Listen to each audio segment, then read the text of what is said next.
पछिल्लो राजनीतिक घटनाक्रम अलि तरलै बनिरहेको छ। खास गरी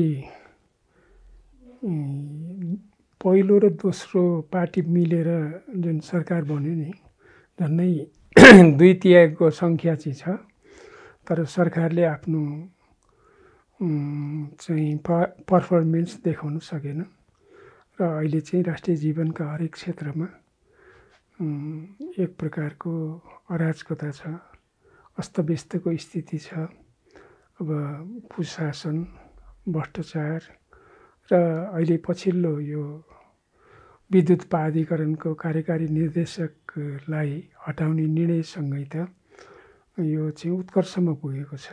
बिचौलियाहरूलाई संरक्षण गर्ने, दलाल पुँजीपतिहरूको हित रक्षाका लागि हरेक निर्णयहरू गर्ने, तर कुशल प्रशासकहरू, सुशासनका पक्षधरहरूलाई चाहिँ दबाब दिने, आतंक सृजना गर्ने, एक प्रकारले यो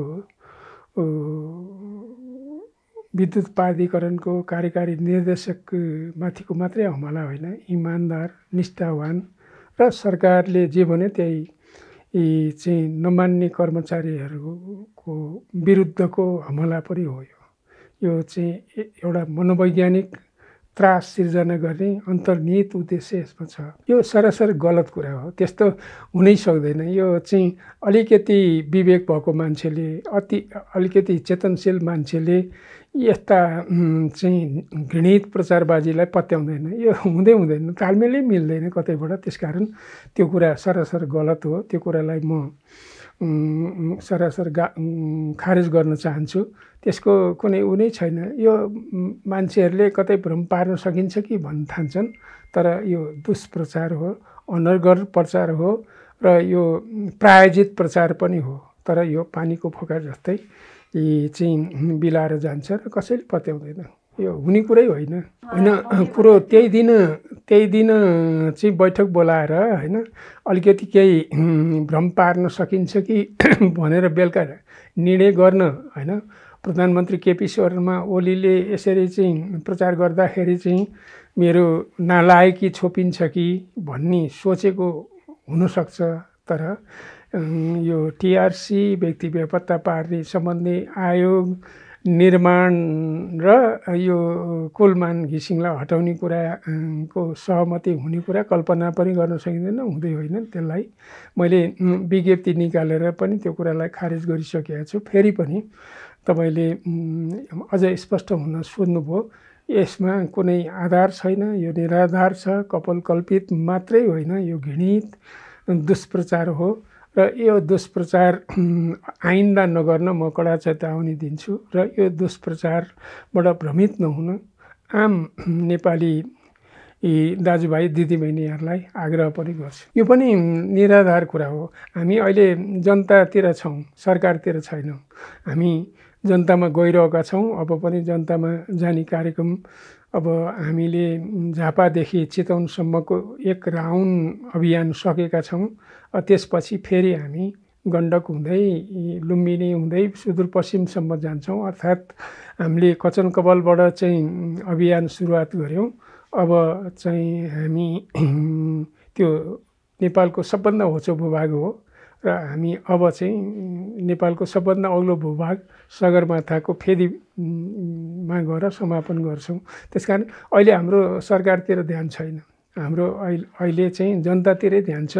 बरु जनतालाई चाहिँ विगतमा भएका कमी कमजोरीहरू, विगतमा जनताप्रति अलि व्यवस्था भएका कुराहरू र हाम्रो वर्ग दृष्टिकोणमा अलिकति चाहिँ कमजोरी देखा परेका थिए र अब वर्ग दृष्टिकोणमा कमजोरी भएपछि हामीले वर्गतिर फर्कने कुरामा कमी भएको थियो। भ्रष्टाचारलाई चाहिँ नियन्त्रण गर्नै पर्छ, यसलाई शून्य सहनशीलतातिर लैजानै पर्छ। तर विडम्बना, मैले त्यो कुरा भन्नै पर्छ, हाम्रो देशको प्रधानमन्त्री भ्रष्टाचार गर्दैन दिन्न भने, तर त्यो कुरामा त्यस्तो भएपछि नि व्यवहारमा हेर्नुभयो भने जो मान्छे उच्च अदालतबाट दोषी करार भइसकेको छ र सर्वोच्च अदालतमा मुद्दा चलिरहेको छ, ऊ मान्छेसित पैसा लिने, जग्गा लिने, योभन्दा चाहिँ भ्रष्टाचारलाई प्रोत्साहन दिने कुरा अरू हुनै सक्दैन। यो मैले भनेको कुरा हो र ट्रान्सपरेन्सी इन्टरनेसनलले भनेको छ प्रथम दृष्टिमै यो भ्रष्टाचार जन्य कुरा हो भनेर। त्यसकारण अहिले साँच्चै भन्नुहुन्छ भने भ्रष्टाचार गर्न नपाएर पनि हो एउटा कुरा कुलमानलाई हटाउने र अन्त पनि आफ्ना मान्छे राखेर चाहिँ यसमा चाहिँ भनौँ रजाइ गर्ने। दुई दल मिलेपछि हाम्रो चाहिँ झन्डै 2/3 छँदैछ, कसले के गर्न सक्छ भनेर उल्टो दिशातिर कस्तो हुँदो रहेछ भने यो अहङ्कारले अधिनायकवादतिर तानाशाहीकरणतिर लैजाँदो रहेछ। यो अहङ्कार भनेको मान्छेमा हुने चाहिँ धेरै खतरनाक प्रवृत्ति हो। शून्य अङ्क भने त योभन्दा हास्यास्पद कुरा त केही हुन सक्दैन यो दुनियाँमा होइन। यो चाहिँ एउटा बच्चा नै हाँसिरहेको होला अहिले होइन। यो चाहिँ असाध्य चाहिँ के भन्ने यो विनाशकाले विपरीत बुद्धि भन्छन् नि, यो चाहिँ बुद्धि विनष्ट भएको एउटा प्रमाण हो। शून्य अङ्कको कुरा त्यही भयो। अब अर्को कुरा तपाईँले ठिकै भन्नुभयो, किनभने त्यस्तो चाहिँ अन्धकारमय भएको देशलाई चाहिँ होइन यो उज्यालो नेपालमा परिणत गर्नुभयो होइन। साँच्चीकै उहाँले चाहिँ आफ्नो निष्ठा इमानका साथ चाहिँ कुशल प्रशासकको चाहिँ एउटा छवि बनाउनु भयो। त्यस भएर सबैले यो पक्ष त्यो पक्ष होइन, सबैले चाहिँ यसलाई राम्रो मानेका छैनन्, विरोध गरेका छन्। अब सबैले गरेका छन्, तपाईँले सुनेको साँच्चै हो, तपाईँले सुन्नुभएको छ, देख्नु नै भएको छ। नेपाली काङ्ग्रेसकै पनि नेताहरूले विरोध गरिरहेका छन्, यो गर्नु नहुने काम गरे भनेर। मन्त्री परिषदमै गृहमन्त्रीले नै चाहिँ अब उनी यो अदालतबाट फर्किहाल्छन्, अहिले गर्नु हुँदैन भन्ने कुरा पनि आइरहेका छन्। मलाई लाग्छ त्यही साँच्चै कुराहरू हुन्। त्यति मात्रै होइन, एमालेभित्र चाहिँ काङ्ग्रेसमा जति अलि बोल्ने मान्छेहरू छैनन्, तर त्यहाँ पनि चाहिँ यो अहिले गर्नुपर्ने काम होइन। सबै काम छोडेर यो चाहिँ देशको सरकार चाहिँ एउटा देशको सरकारका लागि त एउटा कार्यकारी निर्देशक भनेर त सामान्य कुरा हो नि, ठुलो कुरा पनि हो, तर सरकारकै लागि त सामान्य कुरा हो नि। त्यही चाहिँ निरन्तर लागेर होइन कहीँचोटि चाहिँ स्पष्टीकरण सोधेर, स्पष्टीकरण पनि स्पष्ट हुनलाई सोधे होइन। स्पष्टीकरणको मर्म के हुन्छ भने कुनै विषय चाहिँ स्पष्ट हुनु पर्यो भने सोधिन्छ। स्पष्टीकरण सोधेको होइन, कानुनी रीत पुर्याउन त्यो स्पष्टीकरण सोधेको निकाल्नु छ। अनि भोलि चाहिँ उसलाई चाहिँ किन स्पष्टीकरण नसोधिकन गरे भनेर सोध्नका लागि सोधेको, प्रमाण पुर्याउनका लागि सोधेको, रीत पुर्याउनका लागि सोधेको। त्यस कारण निकाल्ने सोच बनिसकेपछि हुने कुरा त के हुन्छ सामान्यतया भने के रहेछ त्यहाँ भनेर बुझ्ने, स्पष्ट भयो भने ननिकाल्ने भन्ने हुन्छ। उनीहरूको चाहिँ सरकारको ऊर्जा मन्त्रीको चाहिँ कुरा के हो भने निकाल्नका लागि एउटा भ्रम फिलाउनु पर्यो नि, भ्रम पार्नका लागि यो गरेको। अब माओवादीले के गर्छ त, अब हाम्रो अध्यक्षले पनि अब जुन दिन निर्णय गरे त्यही दिन रातको 9:30 बजेतिर चाहिँ एउटा ट्विट गर्नुभएको थियो होइन, पोस्ट गर्नुभएको थियो। मैले नि 10 बजेतिर चाहिँ सानो पोस्ट गरेको थिएँ र फेरि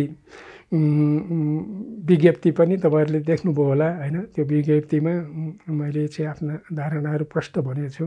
हामी निकटका जनबन्दी सङ्गठनहरूले नि यो सर्वथा गलत काम भयो भनेर त्यसका विरुद्धमा विरोध जनाइ नै रहेका छन्, अरूले पनि जनाइरहेका छन्।